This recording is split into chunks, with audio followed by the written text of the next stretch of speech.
Okay, Warming up. safe. Sifu.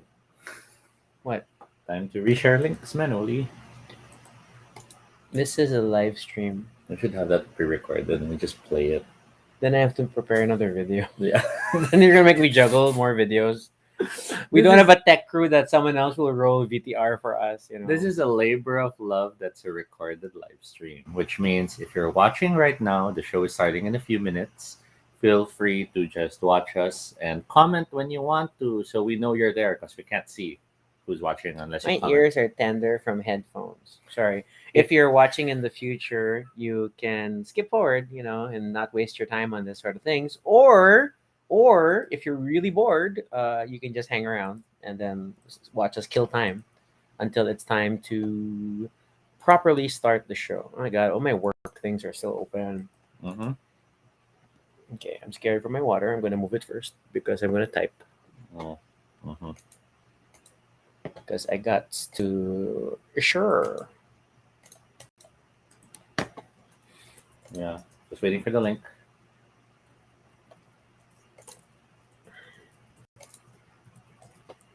Yeah, it's a Tuesday. I was gonna say it's a Monday. It's a Tuesday, and that's our current board game cycle. Although we have days where we just talk about board games all the time. I mean, games for both episodes in the week. Okay, I tagged you, and then I'm on Twitter to reshare. Okay, I see it. Um, resharing to our mailing list. If there are any viewers who are used to the show, they're gonna make the joke again about mailing list being over. To be fair, you don't make it every single week. Resharing to the solo group because this has solo rules. Legit. It's not appearing. Of course, my YouTube studio is not loaded, so don't know it. Oh wow, it's really not appearing in the list. It's showing all these new lists rather than the ones I'm normally using. Don't know why. What's wrong with you, Facebook? Why do you make it so hard?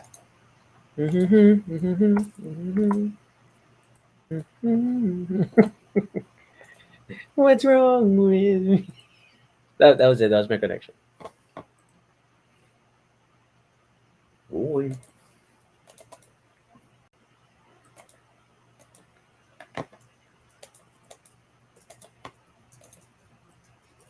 Okay, I think Oh my god, basic I almost stream wrote. stuff is I active. almost wrote we're talking about Canva. That's been my problem because okay, I literally use Canva and then so I constantly edit Canva Canvas, which is the game again.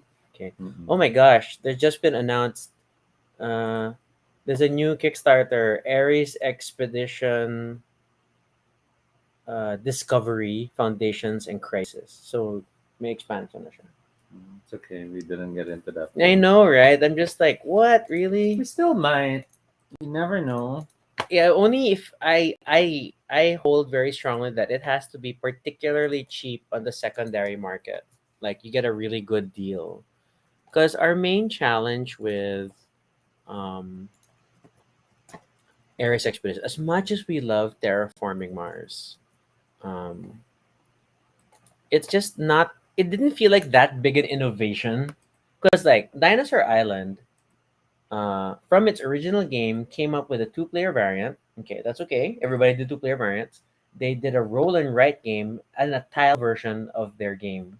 So Mhm. that was like interesting transformations of their main game concept. Mhm. But then you have Dinosaur World. Terraforming Mars, which is predominantly a card-based board game for strategy that made a standalone card-based game. So it's like, was this big an innovation?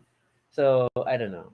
I mean, that's why I'm like, I didn't feel strong enough strongly about it to like back it at the Kickstarter level. We'll probably get it at retail or in secondary. I feel secondary because we do love terraforming Mars, but then I think I don't know. I don't know what terraforming Mars could have done different instead of Ares Expedition.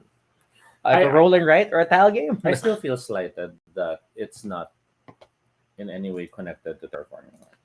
Oh yeah, Yet then it uses the name. yeah. So it feels And then frustrating. and you're still doing the same thing. Like you're still terraforming Mars to some degree, right? And then so that's But I guess they're odd. trying to do what Pandemic did, wherein every single new thing is still called Pandemic, even if it has nothing to do with diseases. Yeah, but at the very least, the core game design. I mean, that's the thing about the pandemic line, right? It's like the core game concept is kind of the same. Like the analogies aren't great. Like the Roman version of pandemic, it's like your diseases are barbarians, right?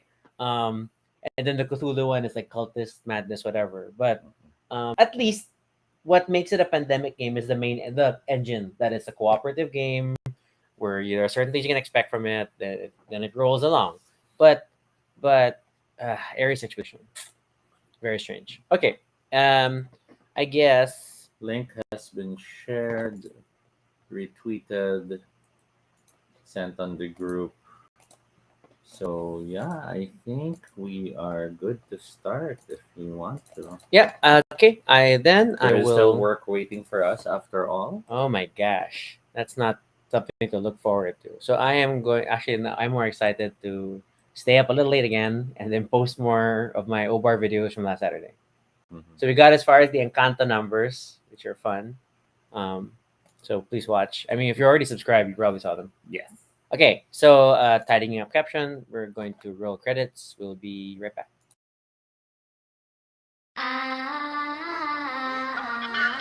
Oh yeah! Really great! This is Toby. And this is Rocky. And if it's your first time here, welcome to Baduy Pride, a little space on the internet where we talk about anything we want. It's completely unscripted and not entirely accurate, but at least it's honest. Join us as we talk about everything and anything random live. And if it's not your first time here, thank you so much for joining us again. I'm so high energy and feel tired. But it's a Tuesday, and every Tuesday we talk about games. What was that? And today is one of the more colorful games in our collection. And it's one of the newer ones that arrived recently during this Oh, year, which wait. is yeah, I know it's funny. I'll have to show it this way first. It's Canva. Yeah, so we're talking about Canvas, which it's funny because it is described as that it is an art competition game. So Mhm. it is a game about a game. Mhm. But Canvas. So these are the deluxe editions of both Canvas and its expansion, Canvas Reflections. And look, it's a single image. How do we feature this for thumbnail? Okay, you'll have to be closer to me. Or do only we? because of Okay, there. yeah, good thing. And then Wait. Let me move it forward just so it's there. we should. You're pushing it apart. Sorry, I want to there. Okay, Ready? Set. that's my Schwarmy painter face. No. Right? Because painting. Why? I don't know. Okay, so yeah, so these deluxe editions do not necessarily shelve well because it is like you don't know what the game is unless Mhm. you look at the top, which is here. But And what then is Canvas? number one, it's not a game you should hang, despite the fact that it seems to have peg holes on the back, and we'll get to that more in a bit. Okay, Canvas. Canvas is a 1 to 5 player game Yes. released in, well, the deluxe edition was released 2022, yes, but the first release of the game was 2021, yes, and it has you artistically layering um, transparent sheets or acetate sheets in order to create paintings in hopes of hitting points as you try to achieve the different goals in every game. So the base game and the expansion were designed by Jeff Chin and Andrew Nerger. Don't know if I pronounced that correctly. And published by Road to Infamy Games or R2I Games. It's a tricky name. If you're looking for them on Instagram, it's R2I. Mhm. Okay. The game uses hand management, layering, open drafting, set collection, and the increasing of value of unchosen resources as part of its mechanics. The game also has a solitaire or solo mode, and supposedly has a official digital implementation in Tabletop Oh, Simulator I for wonder those how who are that interested. works. I think that was the Kickstarter teaser that people can try Mm. playing. Yeah, this has gone through two Kickstarter cycles. Mhm. They kickstarted the first game, the main game, and then they kickstarted the deluxe edition of the base game plus the deluxe edition of the expansion Now, reflections. in a standard game of Canvas, you play through a number of rounds, and each player takes a turn. The goal is to create three paintings, and once everyone has created three paintings, whoever has the highest score wins the game. If that doesn't sound exciting, wait till you see what it looks like, and you'll understand why it's pretty awesome. And then it's interesting because it's not a game with a fixed number of rounds, but Mhm. a fixed number of paintings. So at the beginning of the game, each player is given three cards that represent the backgrounds of their fabulous piece of art. And then you are allowed to only paint those three paintings throughout the course of the game. Once you've painted your third, you're done for the game. It's not player elimination. You're just gonna wait until the end. It's like if you Mhm. get to the last inn in Tokaido, then you're just gonna eat while everybody's still traveling. Let's see what the contents are. So this is one of the more interesting games where it is a drawer. How do you want to call this? But yeah, it's a slipcase. Mm. Um, and but this is particularly the deluxe edition, so I gotta warn you. Okay, the manual is quite thin actually. Very straightforward to learn. So in your deluxe edition, you get a combination of both cardboard tokens and wooden tokens. So like these are the wooden awards. Um, see, okay, versus the cardboard ones, which like they also come with a set, and we haven't put them aside. Mhm. Okay, um, the it comes with a little what do you call this material? It's like Oh, canvas, no, yeah, I guess it's Canvas. but Cha- this is your play mat, um, and then it has space for all the four up to four award categories that you have, and then this progression for the cards that will come out in sort of the market. Um, the deluxe edition comes with sleeves, so but you know they're kind of tarot size cards. So you have a set of background cards, and they come in different kind of hues and tones. And then at the bottom is just a reminder of the color segments, and we'll get to that in a bit. This deluxe edition has a mini expansion of additional awards, and then there are the different objective categories, and there's a whole bunch of them.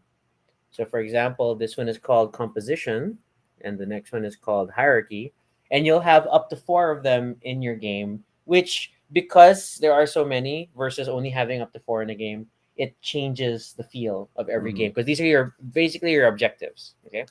And lastly, the main star of Canvas is this box. No, I'm kidding. But what's in this box is the deck of transparent or acetate cards. So each contain different design elements that when you stack them together, here, just use the box. Yeah, and I'm looking for a nice background. Here. So this one's a standalone. So if it were against the background, we see there. But then if we add this one, then it changes the image and affects the things down here as well as the name. And then you can put this last one. It's a great gimmick. Okay, this is not the time we've seen like kind of acetate style cards in a card game. In fact, one of our earliest game purchases is Gloom, and that card game consists entirely of these types of cards with a similar mechanic that you keep stacking penalties and bonuses on cards, and only what is visible is what applies. So Canvas works on a similar principle. Um, and the main thing to remember is that we have the five color guide, which is at the bottom of each Mhm. background card, and it's a reference here. So the those tell you the five slots of icons that can appear in a game, and how you form the painting will determine what comes out. But of course, if you get two like they have the same, for example, these two, okay, perfect example.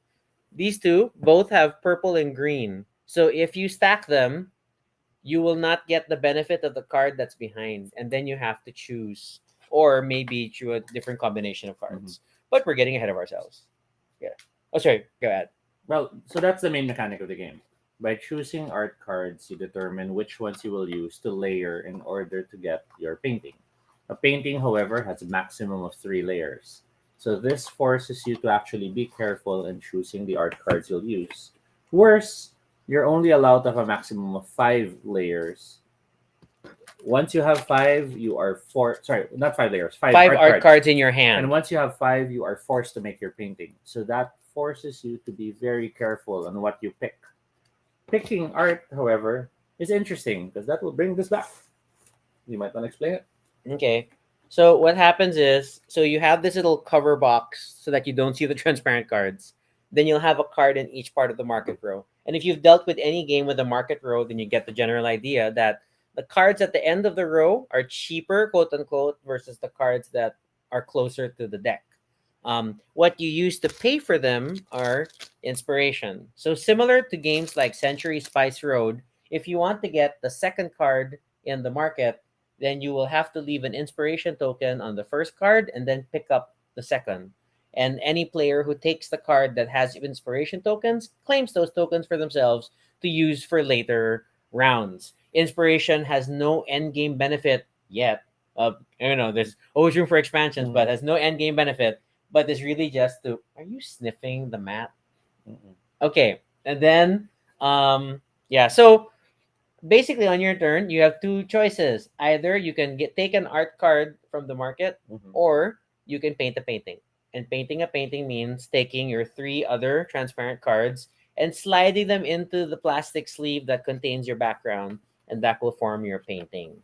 um, and then if you have already five art cards in your hand, you have no choice, you must paint the next time your turn comes around. Now at the top, you see the 4 different colors. These represent the 4 categories that can award you different points. When you play a game of Canvas, you actually draw certain award cards to place in these sections. You can choose to draw randomly, or you could follow any of the scenarios listed in the manual, which offers a combination of art card award categories, which can Objectives, yeah. affect how the game is played. For example, can you read through some of them? Sort of. First time playing has Composition, reflection, variety, and oh my god, emphasis. emphasis. Okay, it's like we played that. Yeah. Okay, okay. Whereas you have others like there was supposed to be chill mode. It wasn't chill. Where you have Three random random, cards. you have random, random, and random. So supposedly anything goes. So the difference of what award categories you get affects so much how the gameplay feels. When we first played this, we were like, okay, that's nice, that's interesting. We're trying to hit all these goals. And our second time we played with chill mode, it just suddenly became cutthroat. We were like all staring, and the moment it's out, paying for inspiration to get the card. Like It what? it didn't help that the objectives kind of like conflicted with one another. Mm. Like they all needed different symbols and stuff, and it was just frustrating. So, how do these award things work? And so, like a basic one, for example, is repetition, and it specifically shows triangle plus triangle. So this basic iconography helps. There are four symbols in the game: your color splotch, your triangle, your shade, and your dark sun. Sorry, these are not the official terms. They're in the manual. But for example, for this one, for every pair of triangles on your finished painting, you will get a ribbon. And then if you have multiple ribbons at the end of the game, you'll score this many points based on Mhm. the number of ribbons that you have. Now each award card, which shows you the points and the summary of the rules, are nicely informative in the back. They try Yes, to explain how the award is approached, and with it's examples. so good to have it there because you don't have to pull out the manual to understand what this And means. there's also why the manual is so thin, because they did not put it in the Mhm. manual. So they kept it on the card level, which was smart. That's another design principle that they approached. The backgrounds that you get are marked with the 5 plots of paint and a black bar. This is because when you get an art card, it already tells you what goes where. So the colors are a good guide to easily tell you, where's this in my card? Where's this in my card? and it allows you to easily imagine things even without taking the card. There are no rules, however, against fitting or testing a card before you choose to get it. Interestingly, that always applies. Notice as we fill this up, you can easily see all five colors still. So you can easily see what's missing. Let's talk about silver. It's not official until you put it in. Okay, so some of the cards have award categories printed on them. They do not count towards the symbol itself, but they can give benefits. For example, this one gives a silver medal for every triangle icon you have on your card, but in itself it is not a triangle icon. So if, for example, I were able to add this layer, Then now you have one triangle icon, so you'll get one silver token, silver ribbon. and then let's say I was able. No, this will block. Bad example. Bad example. Okay, here. You found one. You found one that works. All Okay. right. So let's say I was able to get this painting, Then you now have two triangle symbols, but notice. but you lost the award. Yes, and that's a large part of what makes this game so fun. You might be so hyper focused on getting an art card because you wanted that symbol, but you failed to take into account that once they're layered together, you blocked it. But keep in mind, you're allowed three layers. So maybe there's a way to layer it and you still keep it. Yay! So now you have two triangles, so you get two silver ribbons. But we earlier showed the repetition objective, so if it was part of your game, you get a ribbon from that category as well. So that's what we like about Canvas in its most basic level. The design already informs and tries to communicate not just a beautiful card and great quality, but the rules as well. It tries to help you know what's going on. It already tries to help inform you and hit the questions you might ask early on. Yeah, so it's and then on that level, it's deceptively simple because that's it. Those are the rules. It's just once you understand the basic principle of how you're trying to score, then Mhm. you'll just kind of go through the cards, finish your three paintings, and then you compare tallies at the end. So you'll just take all the ribbons you have and use the references for each of the objective cards for how many points these ribbons turn into.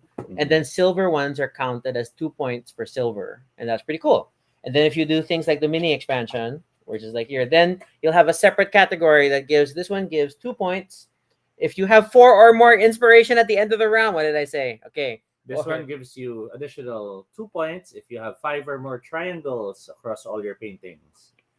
There's even one wherein the players get to vote which one has the best painting among all of you. Yeah, that's an optional scoring rule. You can do a purely aesthetic one, and then he Mhm. gets a ribbon also. So The main manual also includes a few variant rules. There's painting with Vincent, which is the rule that is applied for 1 to 2 players, and it basically has things move which the two players don't necessarily control. this is similar to Dune Imperium, where you have House Hagel as sort of an automata player who kind of balances out the game. So we have played it without Vincent in a Mhm. two-player game, and It doesn't it feel felt as- it felt super easy. Yeah. Because everything was calculated. yeah, the market doesn't move much, so that every round is like the card that you ignore next round is probably still gonna be there, and you can go for it. The moment you introduce even just the Vincent Automata player, um, then it kind of messes you up because Vincent keeps taking cards, and Mhm. then he doesn't paint; he just takes cards and throws them away. But it's enough to kind of mess up your plan. So I liked how that little tweak changed the game significantly. There's an official solo rule wherein, as you play, you still use inspiration tokens to mark cards you don't want to get. All inspiration tokens you use up to pay for cards are then collected in some area. All the cards you skip are discarded. So this allows the market to keep moving. Whenever you complete a painting, you gain an inspiration token from the supply. And if there are no inspiration tokens left in the supply, you cannot gain more tokens. The objective, of course, in this version of the game is to hit a certain number of points, with easy mode being at 25 and the master at 40. In our game so far, We've been getting about averaged- 30. Yes. We're getting about 30 in our first few rounds.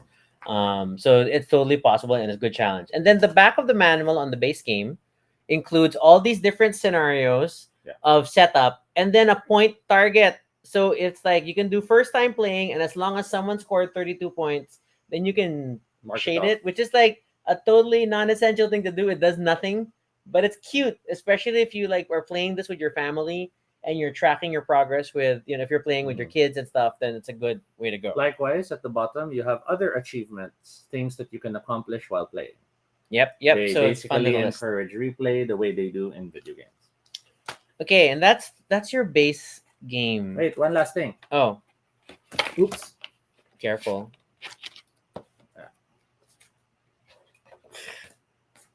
The mystery knots The at box end. tells you where things go. Oh yes, it is at least this deluxe box is fully labeled, so you know where all the components go. Again, we will warn you. There is this darn little hole for like if it looks like a hanging frame. Mhm. You could theoretically do this For display, for display with the box yes. empty, because the moment you have the weight of even just the cards, you will warp your box, and there are stories of this online. So do not do that. um, it is strictly an aesthetic thing, unless you're hanging it while they are empty. Okay. So I shall start storing things back. You can talk about reflections. Oh, I wanted to store things, but that's fine. But you know reflections more than I do. Okay, but then Then I won't start. I'll leave it here for I'm you the to one who start. stars the game. Okay. I'll make it messy so you'll have to No. start. All right. So the reflections expansion, and then you think like, what can you possibly add to this game? Because it's pretty straightforward. Mhm. Reflections adds a few things. The main thing that reflections adds, and I haven't, we haven't even opened the cards yet. Are basically double-sided cards. So you will see cards that have an icon with a little like a door and an arrow.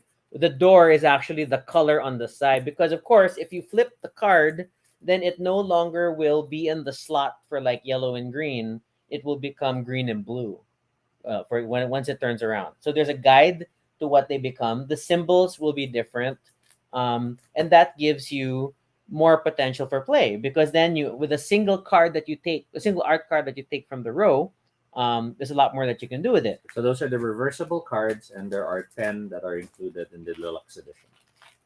10 more. There are 10 more. 10 bonus. more to the current number. Yeah, because it's still it's still a expansion in itself. They also do away with the canvas playmat and they give you a. It's so hard to do this on camera. It's a solid fold out board. It's quite big actually because There. uh, Open that way. okay, because they have doubled the card row, so there are now going to be two cards per sort of slot. And then what is frustrating is that if you want to now get the second card, you must leave inspiration on both slots in that column, so you will pay more inspiration. And as a consolation, you typically in a standard game of canvas, you start with four inspiration tokens. In this one, you start with six, but it's not enough a big difference. Then it gives, of course, your places for the objectives and then reminders. The last thing the game gives is represented by here. Ba-bam. Oops. Believe it or not, that's gold. So there are now gold award categories. If in the base game, silver was counting the number of that icon as many times as the peer, gold is about adjacency, which makes it harder to achieve. And it's a good little it's a small tweak to the mechanic, but it's just enough to add more to things. Um, but that's practically it in terms of what reflections adds to the game. So you have the mirror icon, and then you have the new player board, the new inspiration, and then um, that's it. And then at the end, they have the masterpiece variant, where the best in show ribbon is awarded to the player with the most points. Then each player displays one of their paintings and explains the meaning. This is what Toby's referring to earlier. Then, as a group, discuss the artwork presented and award the masterpiece ribbon. and the painter of the masterpiece ribbon and the uh was this the painter of the masterpiece and the winner of best in show share victory. It's just so quaint. So if it just gives this other totally non-scoring angle for someone to win, but if you but for I was just it sounds and non-intuitive from a gaming perspective, but for a game this pretty, it's great because you will have players who may create artworks just because they look nice. Mhm. They may be people who will just say, "I want to make pretty pictures." Then this variant will help you because suddenly they can share victory at the end of the game because they painted the most meaningful painting, and that's kind of cool. Um, Deluxe the edition. deluxe edition comes with the signature style variant. Everybody gets this extra card, and then they have additional abilities. We have not played through this, but then, like for example, this one says 2 points per wood, so it is points for art elements that are on your Hey, card, Mitch. which is tricky because this is like and then label the names of the cards above age, ascent, Mhm. adventure, burden. So as long as they have wood, and the examples is like a wooden piano, a wooden signpost, a wooden Mhm. pirate ship. So So now it's tricky. the art itself in the art cards matters, not just the Yes. symbols. There are also actual pins now for the awards for the best masterpiece and the most points. The wooden tokens for the replacement of the normal cardboard tokens for the golden medals. Um, Additional inspiration tokens, of course, because the game now requires that, and extra cards. So the game comes with additional backgrounds so that you can paint even more interesting masterpieces. Mhm. And of course, they have created new objectives to score for, which include quirky things like balance, the number of triangles equal the number of shadowy cards, or what's cool? Uh, alignment, triangles to the left of shaded box. So great stuff. Great stuff. Look, brushwork, shadow texture is greater than color. Mhm. So all these things. And Christian's here. Hey, Christian. He says he finds many of the art theme games really interesting and hope we get to play soon. Yeah, Yes. totally. And I mean, I will be totally honest that when we saw pictures of this game, it was really a it looks pretty, Mhm. I want it. And I Mhm. try not to make decisions like this. Normally, we should read the rules and understand the game and see if it fits our gameplay. But it was too hard to ignore this one because it just looks so darn nice. And because we were already fans of the use of transparent translucent cards because of Gloom, then this Mhm. totally made sense. And it's such a refreshing use the of the mechanism. I don't want to call it sort of the gimmick. I mean, um, being able to create artwork and the way that they had designed the elements Mhm. so that they never entirely block one another. No matter how much you layer it, even if they are overlapping, one will like peek out from the other, and you still see all three layers visible in your final painting. So that Mhm. takes a lot of thought and like how they came up with it.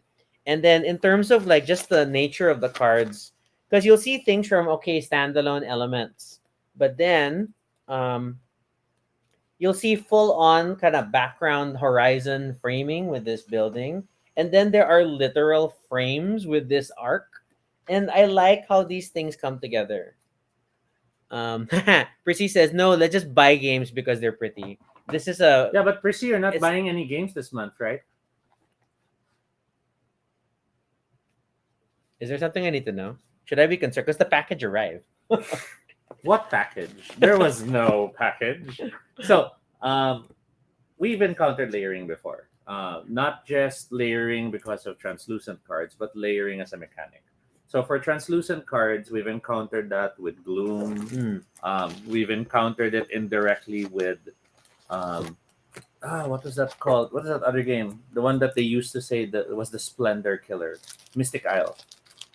Mystic Isle? Who says Mystic Isle is the Splendor Yeah, but Killer? remember there was a time that it was that card layering thing as well to make the upgrades of the cards and Ah, the cards. yeah, yeah, yeah. But then we've also I'm holding it the wrong way. There. But Pretty. we've also had card layering as a mechanic on non-acetate cards. More prominently would be the pocket games such as see, now I forgot the name. I was visualizing that earlier. Let Um, me fold the playmat while we're talking. Such as Agropolis. Ah, yeah, Agropolis and Sprawlopolis, Yeah, because it's a city building game. where you layer cards on But top yeah, of if each you layer, other. you can layer the cards and And then they then work out. even earlier than those games, there's Kodama, where you're building the tree by layering interconnected branches. Yes. Um, there was, what was that other one? Ah, we played it with Josh, Okay. and it was also similar to Agropolis. You're trying to cover certain land masses in order to score points. It was Asian themed. What? Hokkaido, I think, or Honshu. It's one of those. Okay, Yeah, I'm not so sure. we've played those. Okay. And then there's the indirect mechanic of layering, but not as the game element, but more as the tracking mechanism. So um, through the ages, had you putting cards above each other as you increase the technology, Mm-hmm. from iron to better stuff and the like. Um, I forgot the name of that other one. The It's sort of like you're having your armor and stuff, and you're putting it around them. So with canvas, it doesn't really break me down. Admittedly, On an individual component or mechanic level, there are a lot of things that we have seen mm, before. Variable player objectives, market movement, mm, all that. Again, for every mechanism of the game, we've been able to cite similarities. The market moves like Century Spice Road, the blah blah uh, blah blah blah. Christian just adds, I thought Century Spice Road was supposed to be the Splendor Killer. Actually, Everybody kept saying things were no, Splendor everyone Killers. keeps calling something the next Splendor Killer. Orbis was called the next Splendor Killer. Four Gods was called the next Splendor Killer. In the end, I think the fact that they need to call something a Splendor Killer just shows how Splendor is gonna live on. Uh, Everybody's pegging against Splendor. Okay, um, one's done. Tapos na ba ang discussion about Schitt's Creek? That's on Thursday, Arch. So, yeah, Canvas doesn't really add something new, but it does hit the same. It does scratch the same itch that we got with Dixit, which is when we're playing the game, we love seeing how the art will surprise us or how the Mm, art will be interesting.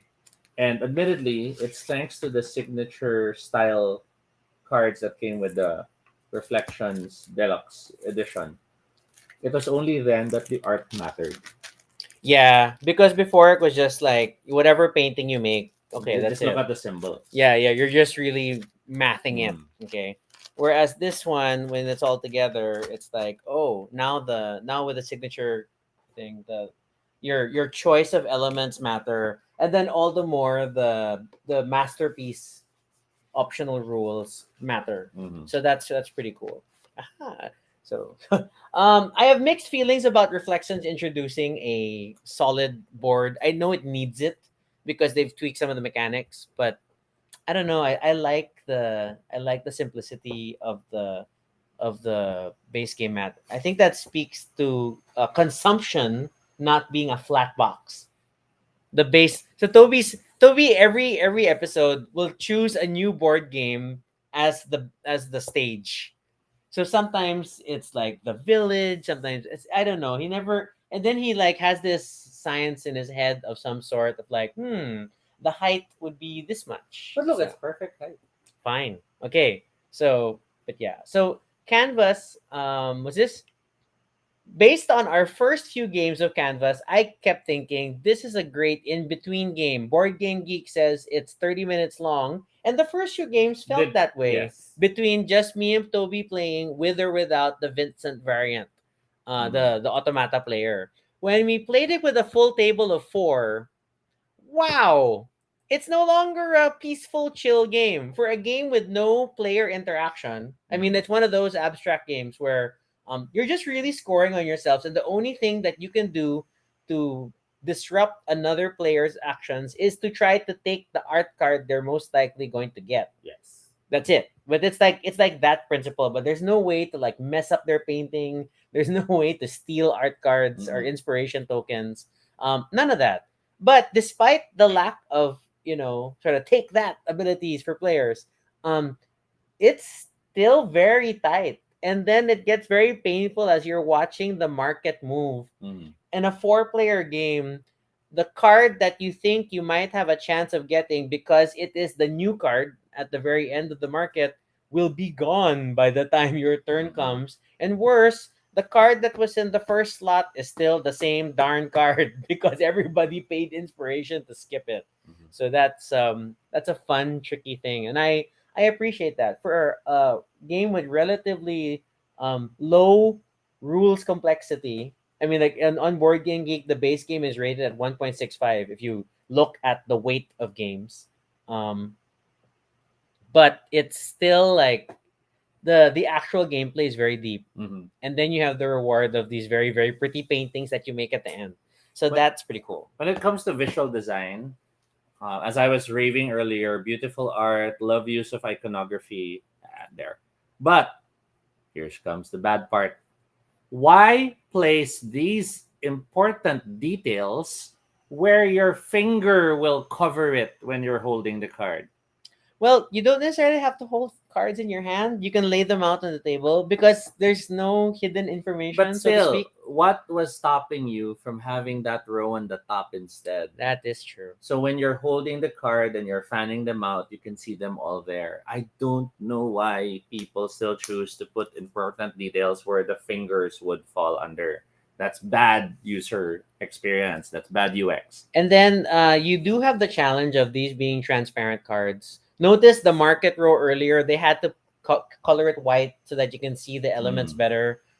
When you are planning out your life and you put the cards on the table, depending on the tone or shade of your table, you may or may not have a difficult time reading your And cards. even the backgrounds that are provided, sadly, are not straightforward, plain, or clear colors. They tend to be colored either with patterns or worse with multiple colors, which still can make it hard They're sometimes to generally see some of the pastel. details. That helps.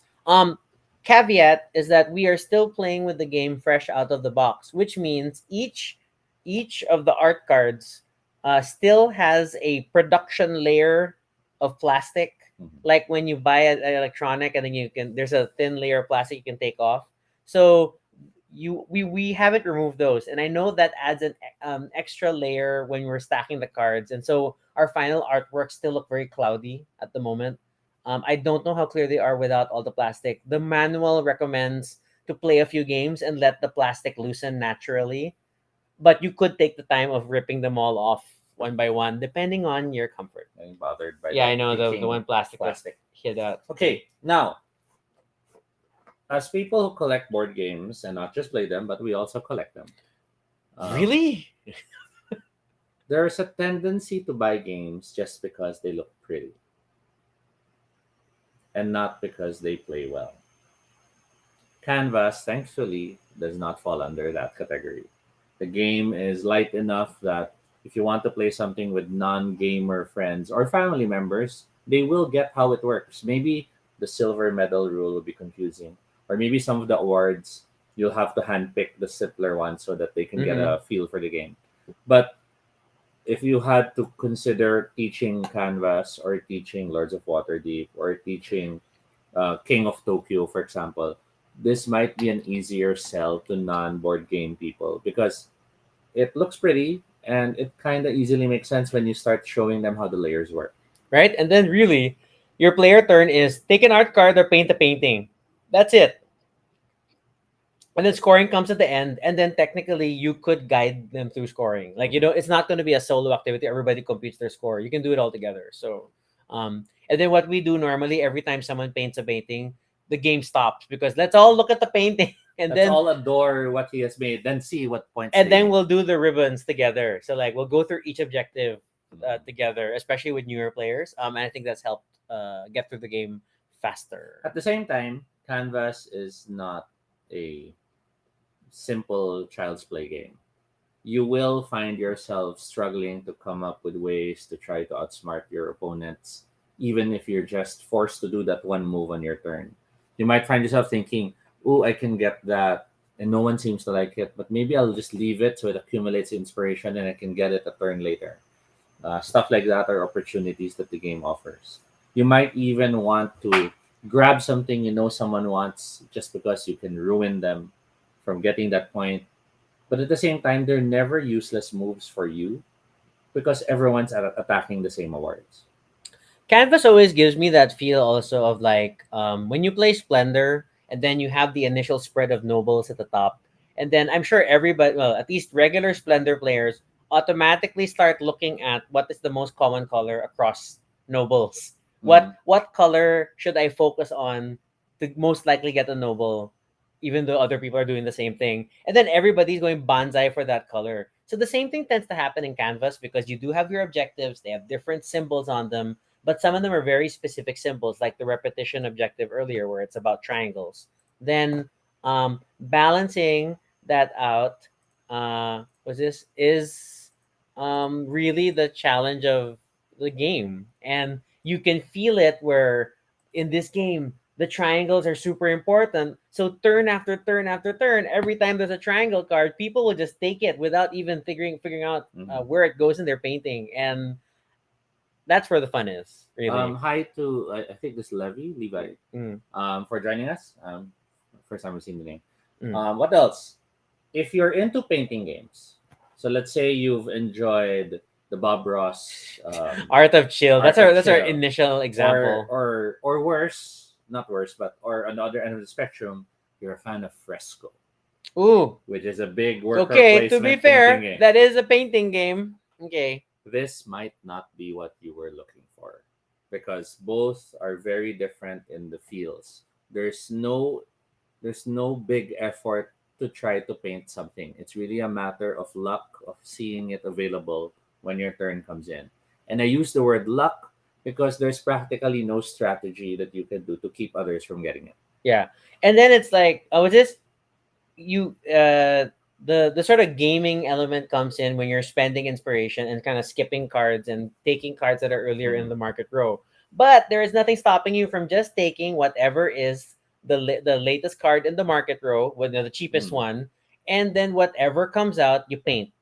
And technically, you will still get to the end of the game. Your score may not be amazing, Mhm. but in terms of the basic mechanics, you can just keep taking the first card and then get to the end. Having inspiration points, however, in the later part of the game is tremendously useful because not only are you able to assure yourself of cards further up in the track, but other players might be forced to grab whatever's closer to the end because they can't afford better.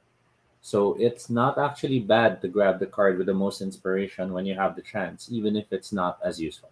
We had a recent game where inspiration tokens somehow clustered with just two players. Mhm. Um, and I was not one of those players. So it was really like I had 1 to 2 tokens only per round. And then, like, crap, I'm going to have to make do with whatever is the bottom card. And when you lose the choice of jumping cards, it can get very frustrating because then you don't know how you're going to work with them. And the 5 art card hand limit is insidious because you will hit that 5 very quickly. You need three Yes. to paint, you can only hold 5. It's like pandemic all over again, where to make a cure you need 4, but then you can only hold so many, and that it was obviously very well thought Mhm. out in the game design So side. some things which I wish the game did have, however, in the Bob Ross Art of Chill, Mm. there are certain cards that you could get from. These are the art cards. But then, if you don't like any of them, you can, as an action, throw them all away. A new set is drawn, and you get one of the new. Ah, yeah, there's no way to reset the market here. Yes, there's nothing like that in this game, which means the possibilities of a frustrating game does exist in this game. Wherein you might feel round after round, you're always left with cards which are useless. And sadly, there are no built in systems to work around that. Had there been a reset mechanic, or had there been a way wherein maybe if you don't like any of the cards, you can skip a turn and you get some sort of token, and then on the next round you get two sushi go, the chopsticks.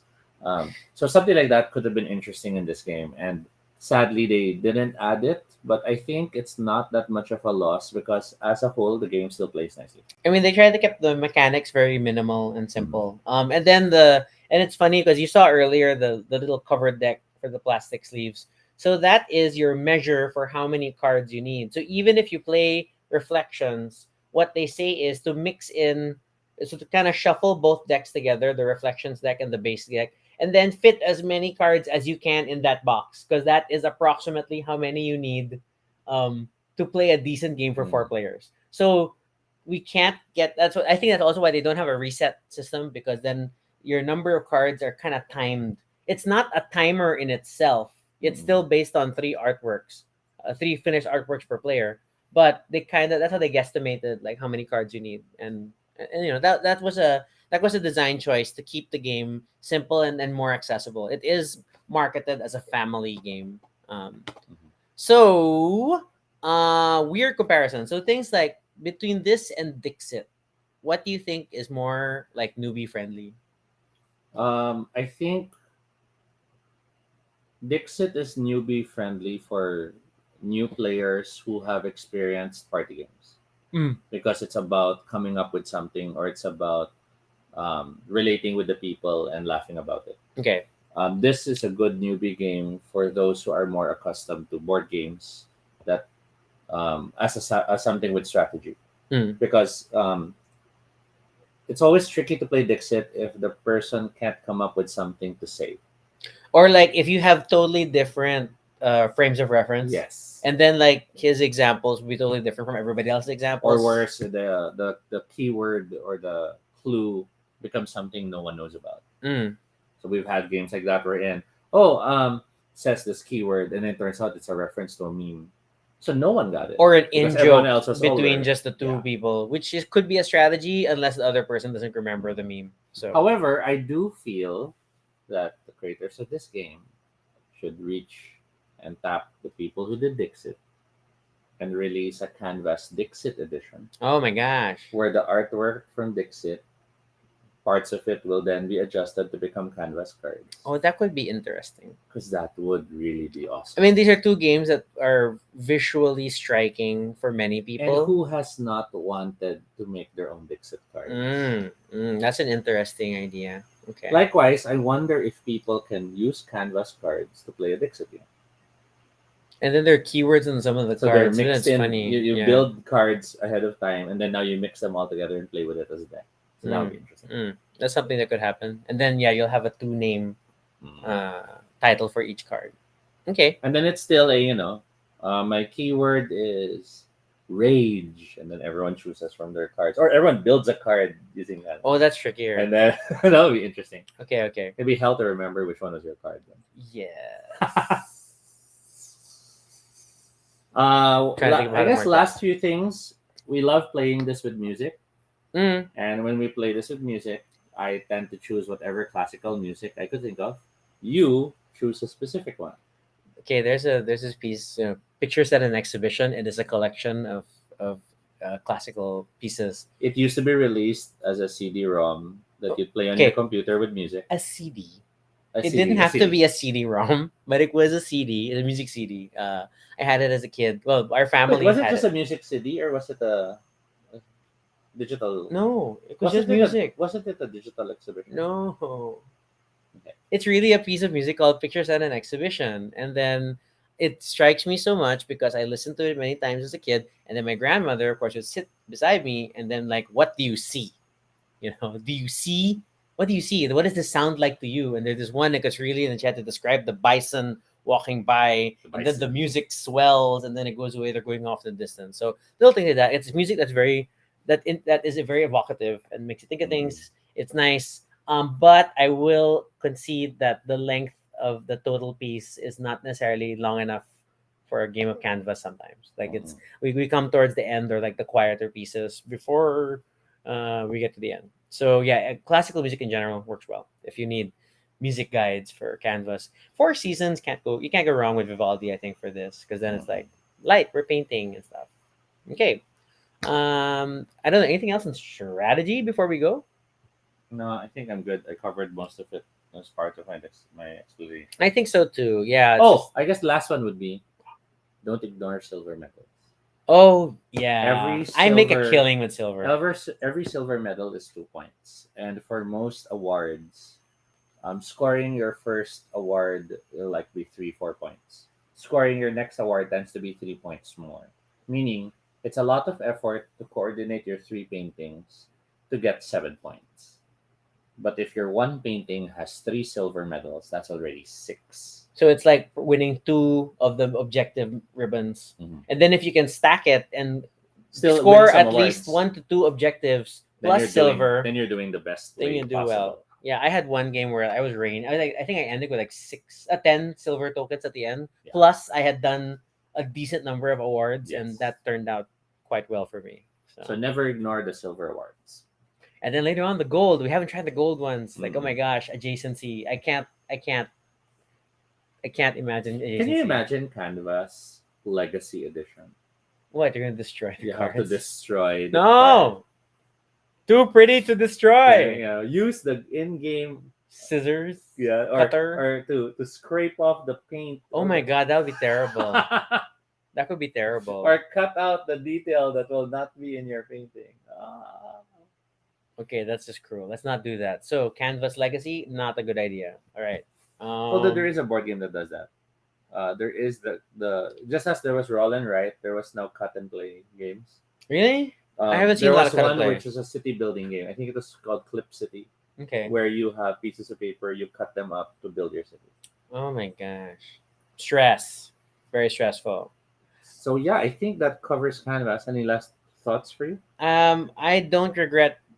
So we didn't back the main game when it first came out, Mhm. and then I got so jealous when I saw some other friends starting to get it. So I got lucky when the Kickstarter came out for the expansion, and then it was you could get both deluxe sets. So I'm very happy that we did. Mm-hmm. And then our main caveat is that so we got it mid pandemic, so we're still eager to play it with more friends in person, and we're gonna get around to that definitely. But we have been able to play test it a bit, so that's cool. We haven't done a 5-player game, No. obviously. But Now, ooh, while Canvas Legacy might be a terrible idea, I would like to see a Canvas comic or Canvas animation edition. So it's like you're building animation cells, or you're building comic panels. So that would be fun. Oh, I will cite one little thing is that I appreciate you, creators of Canvas, because in your first release of an expansion, you immediately made sure that there is a place to put an expansion symbol. Mm. Looking at you, first edition Gloom. I know second edition tried to fix this problem. Looking at you as well, Carcassonne, where your tiles were never marked in the earlier editions, we manually separate them. And we end up looking at the man. So I have a generally good, like the easiest set to re-separate is Princess and Dragon, because at least you know that you have the magic portal tiles, you have the princess tiles, you have the volcanoes, But you always have. but you those still have a unique- few unique tiles Yes. added. It's so hard to sort. Okay, these are very specific problems for us. And then I think to close for me is I don't know how I will feel about Kickstarter or crowdfunded exclusive releases. Mm. So like there have been a number of games wherein in order to drum up more excitement or in order to make it more special for those who were supporting the game, during the period of the crowdfunding, there would be certain expansions or certain bonuses available only there.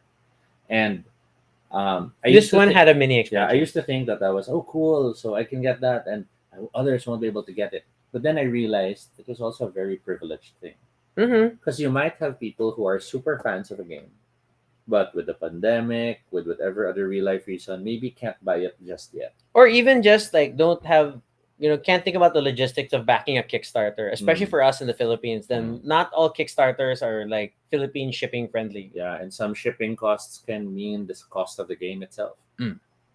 So I've had a turnaround as to how I feel about exclusive for backers type of things. Mm-mm. I feel like there should still be at least a way to buy it digitally, or sorry, not digitally, online to the store sometime in the future. Yeah. I mean, or like maybe it has an exclusivity period with Kickstarter, but then eventually maybe open up. I don't know, but that's a discussion for another day. All right.